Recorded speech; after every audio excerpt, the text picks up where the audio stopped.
Hello ನಮಸ್ಕಾರ.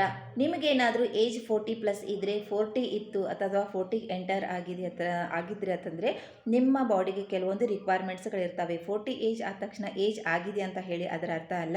So ಆ ಟೈಮಲ್ಲಿ ಏನಾಗುತ್ತೆ ಅಂತಂದರೆ ಹಾರ್ಮೋನ್ಸ್ಗಳು ಚೇಂಜಸ್ ಆಗ್ತಾ ಇರ್ತವೆ. ಸೊ ಅದಕ್ಕೋಸ್ಕರ ಫಿಸಿಕಲಿ ಮತ್ತು ಮೆಂಟಲಿ ಸ್ವಲ್ಪ ಡಿಸ್ಟರ್ಬೆನ್ಸ್ ಆಗ್ತಾ ಇರುತ್ತೆ. ಸೊ ಅದನ್ನು ಕಾಪಾಡ್ಕೋಬೇಕಾಗಿರುತ್ತೆ.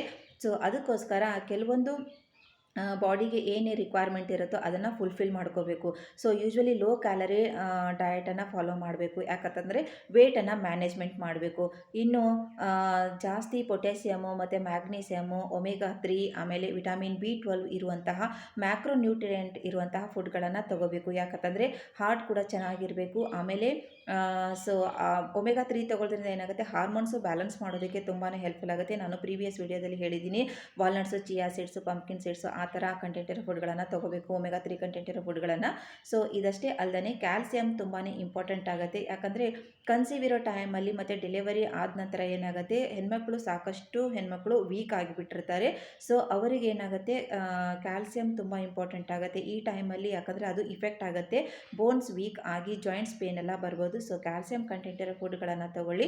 ಇನ್ನು ಪ್ರೋಟೀನ್ ಕೂಡ ತುಂಬಾ ಮುಖ್ಯ. ಯಾಕಂತಂದರೆ ಹೋಲ್ ಬಾಡಿ ಮೆಟಬಾಲಿಸಮು ಚೆನ್ನಾಗಿರಬೇಕು. ಸೊ ಇನ್ನು ಜಾಸ್ತಿ ಫೈಬರ್ ಕಂಟೆಂಟ್ ಇರೋ ಫುಡ್ಗಳನ್ನು ತಗೊಳ್ಳಿ. ಯಾಕಂತಂದರೆ ಡೈಜೆಷನ್ನು ತುಂಬಾ ಹೆಲ್ಪ್ಫುಲ್ ಆಗುತ್ತೆ. ಸೊ ಡೈಜೆಷನ್ ಕೂಡ ತುಂಬಾ ಇಂಪಾರ್ಟೆಂಟು. ಇದಷ್ಟೇ ಅಲ್ಲದೆ ನ್ಯೂಟ್ರಿಯೆಂಟ್ ಇರೋ ಫುಡ್ಗಳನ್ನು ತಗೋಬೇಕು, ಹೈಡ್ರೇಷನ್ ಮೇಂಟೈನ್ ಮಾಡಬೇಕು, ಸಾಕಷ್ಟು ವೆಜಿಟೇಬಲ್ಸ್ಗಳನ್ನು, ಫ್ರೂಟ್ಸ್ಗಳನ್ನು ತಗೊಳ್ಳಿ. ಸೊ ಹಾರ್ಮೋನ್ಸನ್ನು ಬ್ಯಾಲೆನ್ಸ್ ಆಗಿಟ್ಕೊಳ್ಳೋದಕ್ಕೆ ಟ್ರೈ ಮಾಡಿ. ಈ ಮಾಹಿತಿ ಎಲ್ಲ ಯಾರಿಗಿಷ್ಟ ಆಗಿದೆ ನಿಮ್ಮ ಫ್ರೆಂಡ್ಸ್ಗೂ ಕೂಡ ಶೇರ್ ಮಾಡಿ. Thank you.